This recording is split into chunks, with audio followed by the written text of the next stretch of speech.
नमस्कार। राहुल गांधी का तीसरा साक्षात्कार आ गया है। रघुराम राजन और अभिजीत बनर्जी के बाद अब उन्होंने देश के जाने माने उद्योगपति बजाज ऑटो के एमडी राजीव बजाज से साक्षात्कार किया है। और वैसे तो राजीव बजाज अलग अलग समय पर अलग अलग बातें करते रहते हैं और उनके पिता राहुल बजाज भी बड़े साहसी उद्योगपति माने जाते रहे, लेकिन ये भी देखा गया कि इस सरकार में उनके बहुत अच्छे रिश्ते नहीं रहे और अब वो वजहें वो जाने कि कौन सी राजनीतिक या औद्योगिक जरूरतें एक दूसरे की नहीं पूरी हो पाई कि ऐसा हुआ। लेकिन पहले भी राहुल बजाज एक सवाल पूछ चुके हैं इसी तरह का और लगातार ये कहें कि जाहिर सा है कि अभी जो बजाज परिवार है वो वर्तमान जो सरकार है उसके विरोध में है। तो उन्होंने राहुल गांधी से जो इंटरव्यू किया राजीव बजाज का जो हुआ, तो उसमें उन्होंने कहा कि ये जो पूरा का पूरा लॉकडाउन किया गया, जो फैसला लिया गया, उससे कोरोना तो नहीं रुका, अर्थव्यवस्था रुक गई। अब ये बड़ा एक सब जानते हैं कि ये हुआ, हालांकि उसका पहला हिस्सा कि कोरोना तो नहीं रुका, इस पर कहें कि कोई सामान्य समझ वाला व्यक्ति भी वो सवाल खड़ा कर सकता है कि कोरोना अगर नहीं रुका तो हमने कैसे दुनिया के दूसरे देशों के मुकाबले इतना बेहतर करने में सफलता हासिल कर ली। अभी मामले तेजी से बढ़ रहे हैं, वो हमारे लिए चिंता का विषय है। 2 लाख से ज्यादा मामले हो गए, 6,000 से ज्यादा जानें चली गई, तो कुल मिलाकर ये खतरा बहुत बड़ा है। लेकिन ये महामारी जिस तरह से आई थी उस समय का फैसला लेना ये सबसे बड़ी चीज थी। और अब जैसे राजीव बजाज राहुल गांधी के साथ इंटरव्यू करके कह रहे हैं कि बहुत खराब हुआ, तो अडानी जिनके लिए कहा जाता है कि इस सत्ता सरकार में बहुत नजदीकी हैं, तो उन्होंने कहा कि इससे शानदार फैसला कुछ हो ही नहीं सकता था। तो ये दो ऐसे एक्सट्रीम वाले हैं और राहुल गांधी तो खोज खोज के एक तरह से कहेंगे अपने मुंह की बात, क्योंकि वो कह रहे थे तो उनकी बात पर किसी को भरोसा होता नहीं, उनकी बात लोग मजाक में उड़ा देते हैं। हालांकि ये अच्छा नहीं लोकतंत्र के लिए, लेकिन बड़ा दुर्भाग्यपूर्ण है कि राहुल गांधी की बात को लोग हंसी मजाक में उड़ाते हैं। वो गंभीर बात अगर कहें तो भी, लेकिन चूंकि उन्होंने अपनी ऐसी छवि बना ली है और शायद ये जो साक्षात्कारों की श्रृंखला हो रही है ये समझने जानने की कोशिश कम है कि कैसे इससे उबरा जा सकता है, इसकी कोशिश ज्यादा है कि किसी भी तरह से फिर से ये हो जाए कि नहीं, राहुल गांधी अब एक बेहतर नेता हो गए, एक परिपक्व नेता हो गए और सोनिया जी जो लगातार पुत्र मोह में अपने बेटे को कांग्रेस अध्यक्ष की कुर्सी पर दोबारा बैठाना चाहती हैं, वो बैठा सकें। और राहुल गांधी भी जब बैठे तो कोई ये न कहे कि अरे अभी तो हार के इस्तीफा देके आए थे, क्या हो गया, सफलता नहीं मिली, अमेठी हार के जाना पड़ा। तो ये सब सवाल खत्म हो जाए, इसीलिए ये साक्षात्कारों की श्रृंखला चल रही है और उसमें राजनीति हो रही। निश्चित तौर पर सरकार के खिलाफ बोलना विपक्ष का काम है, वो काम तो करें। लेकिन जो मैं बार बार कहता हूं कि चीजों को संदर्भ में देखना चाहिए। उन संदर्भों में रघुराम राजन का भी साक्षात्कार हमने देखा, अभिजीत बनर्जी का भी देखा, राजीव बजाज का भी देखा। कोई भी कॉन्क्रीट बात नहीं कर रहा है क्या होना चाहिए। चलिए ठीक है, पुरानी बातें छोड़ देते, अभी से बताएं कि क्या हो। अच्छा, पुरानी बातें की तो लॉकडाउन का फैसला अगर गलत था तो पंजाब की सरकार ने क्यों लिया, या राहुल गांधी तो महाराष्ट्र और झारखंड की सरकार को अपनी सरकार मानते नहीं है, लेकिन जो दूसरी सरकारें हैं जहां उनकी कहें कि कांग्रेस की पूरी तरह की सरकार है, वहां क्यों नहीं वो सारे सुझाव दिए। और मैं बार बार कह रहा हूं, सभी राज्य सरकारें अपने तय कोशिश कर रही हैं, जितनी क्षमता है, जितनी दृष्टि है, जितना समझ पा रहे हैं, क्योंकि ये अनदेखी एकदम अप्रत्याशित बीमारी थी, ऐसी महामारी जिसका कोई इलाज नहीं था।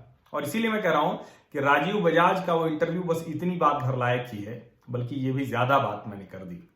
असली बात सुनना चाहिए उदय कोटक और केपी सिंह की।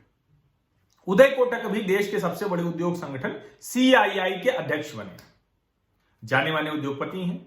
और केपी सिंह वो हैं जिन्होंने गुड़गांव बसा दिया, DLF के मालिक, DLF के चेयरमैन। हालांकि वो एमेरिटस चेयरमैन हो गए, 90 वर्ष की उम्र हो गई उनकी। तो अच्छा, चूंकि बार बार आप लोग कह रहे थे, संदेश भेज रहे थे कि राजीव बजाज वाले इंटरव्यू पर आपने कुछ नहीं कहा। दरअसल मेरी कहने की इच्छा भी नहीं थी, क्योंकि उसमें कुछ था नहीं।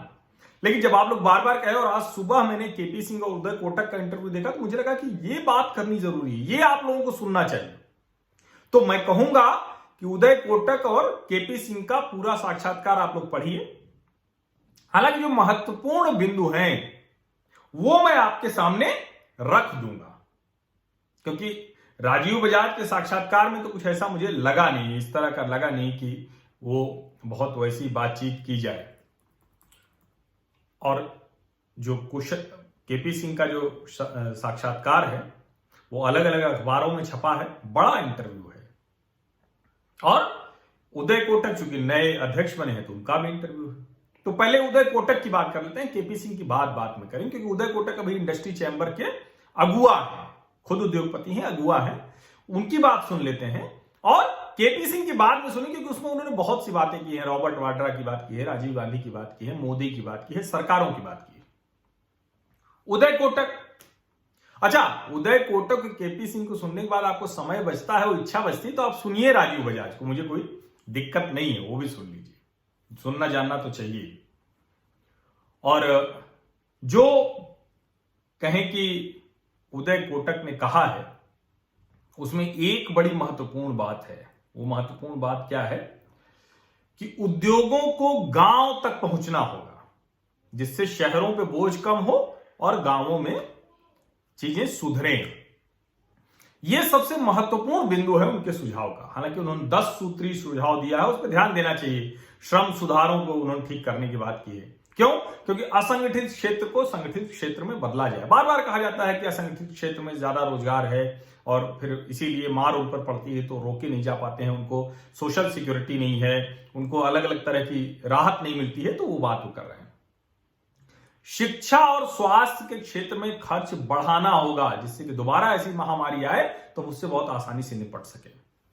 प्रकृति को बचाने की प्राथमिकता, ये तीसरा बिंदु है, महत्वपूर्ण बिंदु है कि उद्योग ये कह रहा है कि प्रकृति को बचाने की प्राथमिकता होनी चाहिए। राजकोषीय घाटा, वित्तीय स्थिरता, उद्योग जगत के लिए राहत, ये सब वो है जो कोई भी इंडस्ट्री चैंबर करेगा ही बात। डिजिटल इकोनॉमी में गांव पीछे न छूट जाए, इसकी चिंता, ये बड़ा महत्वपूर्ण है। क्योंकि अगर आप डिजिटल इकोनॉमी की बात कर रहे हैं, इस महामारी के समय में समझ में आया कि जाना हमें उधर ही पड़ेगा, पहले से भी सरकार उसकी कोशिश कर रही थी। गांव अगर छूट जाएंगे तो आप इकोनॉमिक बैलेंस नहीं बना पाएंगे। रोजगार गारंटी, जो चीन से निकलने वाली कंपनी वो भारत ही आए, इसके लिए प्रोत्साहन योजना चलानी चाहिए, जो सरकार कर भी रही है। और शहरी ग्रामीण क्षेत्र में संतुलन के लिए गांव जाए उद्योग, जो पहले मैंने बताया था, तरक्की के लिए भी सरकार को सुझाव दिए ग्रोथ का।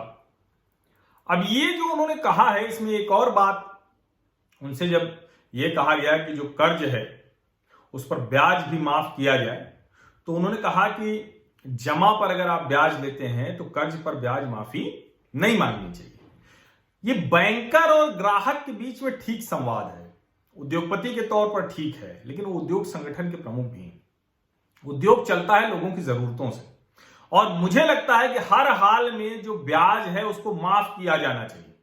मोरेटोरियम राहत, आप जो ईएमआई है वो आगे बढ़ाइए, लेकिन 3 महीने का ब्याज भी नहीं लगना चाहिए, और वो वहन सरकार को करना चाहिए। कहीं भी across the sector, across the loan segment, ये काम सरकार को करना चाहिए। तो भले ही उदय कोटक ये कह रहे हैं कि आप जमा पर भी ब्याज लें, लेकिन ये ठीक नहीं है। ये बैंकर के तौर पर तो ग्राहक से आप बात करते हैं तो ठीक लगती है, लेकिन उद्योग परिसंघ के आप जब अध्यक्ष हैं तब आपको सोचना चाहिए कि इसका मतलब क्या है। मैं उम्मीद करूंगा कि सर्वोच्च न्यायालय सरकार से कहे कि 2 लाख करोड़ का लगे या 5 लाख करोड़ का लगे, आपको इस वक्त लोगों को राहत देनी चाहिए। उनकी जो ईएमआई पे जो इंटरेस्ट पार्ट है, उस इंटरेस्ट को आप उनको वापस कीजिए। ये एक बहुत बड़ी राहत होगी, इसको आप स्टिमुलस पैकेज मान लीजिए। अब असली बात केपी सिंह वाले साक्षात्कार की। केपी सिंह पूरा डीएलएफ कंपनी खड़ी कर दी, पूरा गुड़गांव बसा लिया, और सब जानते हैं कि राजीव गांधी की सरकार थी, उन्होंने कहा, उसका उन्होंने जिक्र भी किया है। बहुत लंबा चौड़ा इंटरव्यू है। अब वो 90 वर्ष के हो गए हैं। पहले ही सवाल में जब उनसे पूछा गया तो उन्होंने कहा कि मैं एमेरिटस चेयरमैन हूं। इसका मतलब ये होता है कि जब तक मैं जीवित रहूंगा तब तक कंपनी से जुड़ा रहूंगा। वो कहते हैं कि अब फैसला मेरा बेटा ही लेगा सब। तो यही वो लाइन थी जिससे मुझे लगा कि अब पूरा साक्षात्कार पढ़ लेना चाहिए। वो कह रहे हैं कि एमेरिटस चेयरमैन हो जाने का मतलब हुआ कि जब तक मैं जीवित हूं कंपनी से जुड़ा रहूंगा, लेकिन फैसले नहीं लूंगा। वो आगे कहते हैं कि कैसे राजीव गांधी और अरुण नेहरू, उन्होंने कहा कि गुड़गांव आप बसाइए, निश्चित तौर पर उनको ढेर सारे लाभ मिलेंगे, सब कुछ रहा होगा। उन्होंने कहा कि जो मूल योजना थी वो नहीं कभी लागू हो पाई। दिल्ली से गुड़गांव के बीच 16 लेन का एक्सप्रेस, तो बहुत बड़ी योजना थी। राजीव गांधी ने वो सपना देखा होगा, अरुण नेहरू और राजीव गांधी ने, लेकिन वो पूरा नहीं हो पाया। और अगर वो सपना पूरा नहीं हो पाया तो उसको समझना चाहिए कि क्या सिर्फ गुड़गांव का सपना नहीं पूरा हुआ या ओवरऑल ही नहीं पूरा हुआ। और उसको वो कहते हैं कि हम फेल हो गए, अर्बन इंफ्रास्ट्रक्चर तैयार करने में हम फेल हो गए। और उसको कहते हैं कि ऊपर जो सरकार के ऊपर तक बैठे हुए लोग थे वो सब फेल हुए।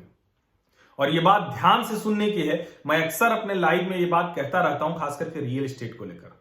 संयोग देखिए कि आज ही एक मित्र हमारे हैं राजीव रंजन सिंह, लखनऊ से, उनका फोन आया और उन्होंने यही कहा कि रियल एस्टेट में कब तक, उनका क्या, इसमें तो ये है कि रिटर्न ही नहीं आ रहा है, उससे ज्यादा तो बैंक में आ जाएगा। मैंने उनको कहा कि सबसे बेईमान लोगों का सेक्टर है। अब ये कहते ही लगेगा कि मैंने सबको गालियां दे दी, सबको भ्रष्टाचारी बता दिया, लेकिन ऐसा नहीं है। जब मैं ये कह रहा हूं कि ये सबसे बेईमान लोगों का सेक्टर है, तो सोचिए, काला धन यही सबसे ज्यादा लगता है, काला बाजारी सबसे ज्यादा यही होती है, फर्जीवाड़ा सबसे ज्यादा यही होता है, मध्य वर्ग जो अपनी पूरी गाढ़ी कमाई दे जाता है उसको भी लूट ले जाते हैं, बैंक जो उनके जमीन के आधार पर उनको कर्ज दे देता है उनको भी लूट ले जाते हैं, दिवालिया करा देते हैं, एनपीए करा देते हैं। तो ये जो पूरा स्ट्रक्चर तैयार हुआ रियल एस्टेट फ्रॉड सेक्टर, उसने बड़ा बुरा किया। और केपी सिंह के इंटरव्यू में आपको वो बात समझ में आएगी। अब जाहिर है वो ये नहीं कह सकते जो मैं कह रहा हूं, लेकिन मैं तो वो कहूंगा। और उसको वो कहते हैं कि देखिए अभी तो प्रवासी मजदूरों की जो दुर्दशा है, जो स्थितियां हैं, जो बहुत कुछ है, वो जल्दी नहीं ठीक होने वाला है, क्योंकि इतनी आसानी से ना वैक्सीन आने वाले, साल भर तो कम से कम लगेगा ही लगेगा। और वो कहते हैं कि सरकार को चाहिए कि झुग्गियां बनी, जो दुर्दशा है, इस सबको ठीक किया जाए। लेकिन ये झुग्गियों वाला और जो कहें कि शहरों के बनने का, जिसको कह रहे हैं कि we have failed urban infrastructure, इसका मतलब क्या हुआ? इसका मतलब यह हुआ कि सरकारों ने शहरों के बनने के तरीके पर कोई ध्यान ही नहीं दिया, कोई नियम कायदा कानून ही नहीं लगा। और वो कहते हैं कि अभी तो जो समस्या है, इतनी बड़ी समस्या है महामारी की, इसको दूर करने के लिए जो भी लगे, जीडीपी का 10%, 20% जो भी लगाना पड़े सरकार को लगाना चाहिए। मैं भी सहमत हूं, और 10% से ज्यादा लग भी रहा है। लेकिन सवाल यही है कि क्या अभी भी उनको घर की समस्या दूर होगी?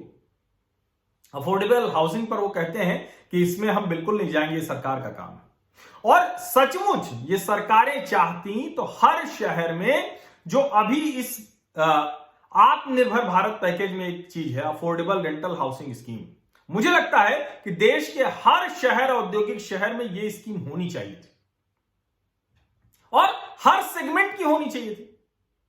भाई जो भी शहर आ रहा है वो जिस दिन इस स्थिति में होगा अपने रेंटल से निकलकर उसमें जाएगा, लेकिन उस रेंटल का कारोबार किस तरह से तय होगा? कोई तो एक व्यवस्था तय होगी ना। जैसे मैं नोएडा में देखता हूं, कैसे नोएडा शहर को बर्बाद कर दिया लोगों ने। यहां मल्टी स्टोरी नहीं थी, एक मल्टी स्टोरी थी, वो जलवायु विहार वाली। उसके बाद जो सड़कें बनी थी, जो सब कुछ था, वो इसी हिसाब से था कि जब सेक्टर में इतने घर हैं, इतनी गाड़ियां होंगी, इतने लोग होंगे तो कोई दिक्कत नहीं होगी। अब पूरे नोएडा को रेड लाइट फ्री करने की कोशिश हो रही है। इंफ्रास्ट्रक्चर नोएडा में वन ऑफ द बेस्ट है कंट्री में। लेकिन आपने जब मल्टी स्टोरी को इजाजत दी तो क्या उसके बीच में 1 किलोमीटर, 2 किलोमीटर, 500 मीटर कुछ ऐसा बनाया क्या कि जहां कोई निर्माण नहीं होगा? क्या ये नहीं करना चाहिए था कि जब आप शहर बसा रहे थे तो इस शहर को एक सेगमेंट आपने बनाया कि यहां कुछ नहीं, उसका एक सेगमेंट बनाते कि आप यहां मल्टी स्टोरी बनेंगी, तो उसके बीच में कुछ उस तरह का एरिया देता? नहीं दिया। और जब नहीं दिया तो उसका दुष्परिणाम यह रहा कि हर 100 मीटर, 200 मीटर, 500 मीटर पे नोएडा में जाम का एक, जो कहते हैं कि जीवन स्तर की जो सबसे बुनियादी चीजों में से है कि रोज आप ट्रेवल करेंगे, ऑफिस जाएंगे, उसकी तबाही दिखने लगी, उसको मारामारी दिखने लगी। पूरा रेड लाइट फ्री कर दिया, फिर भी 2-2 किलोमीटर लंबा जाम दिखने लगा। ये सब इसी वजह से हुआ। और मैं सिर्फ एक ये कह रहा हूं, जैसे केपी सिंह बताते हैं कि दिल्ली से गुड़गांव के बीच में 16 लेन का हाईवे बनना था, जो 6 लेन का ही बना, कभी नहीं बन पाया 16 लेन का।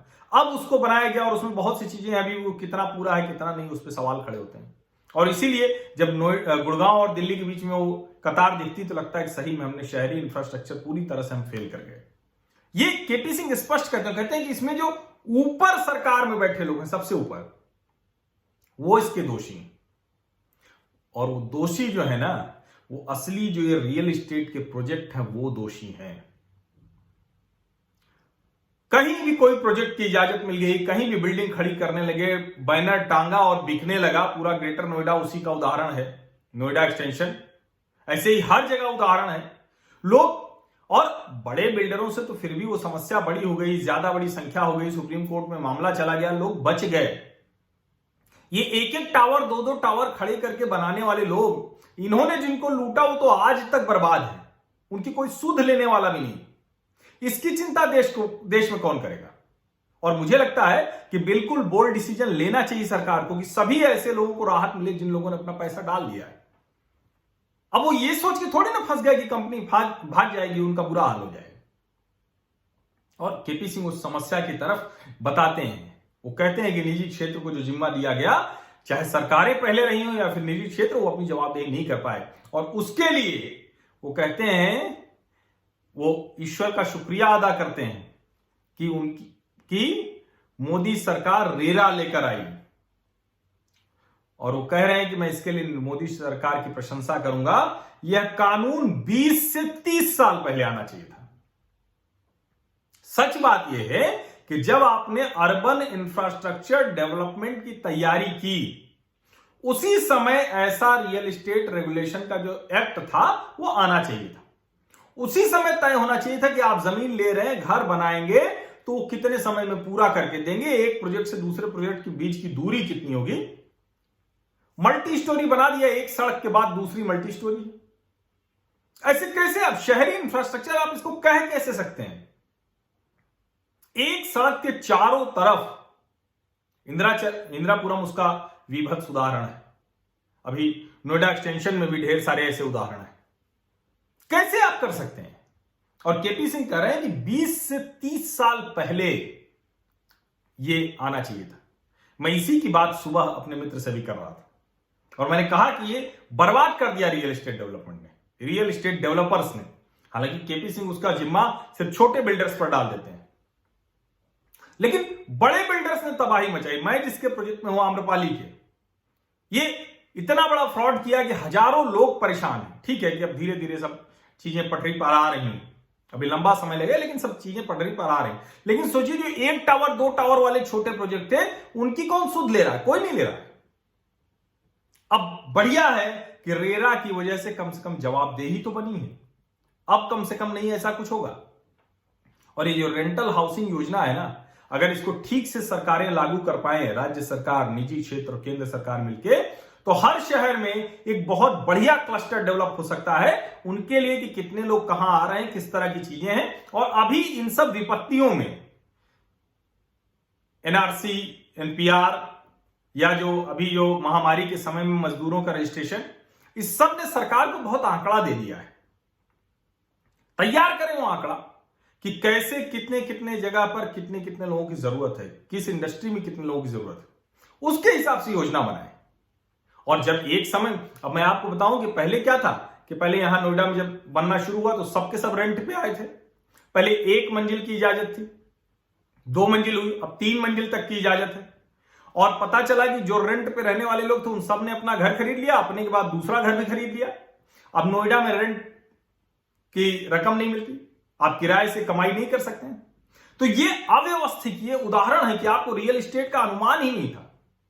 और ये चीजें होनी चाहिए जिससे लोगों को भी, जो उसमें निवेश कर रहे हैं, उनको भी अनुमान रहे कि क्या है।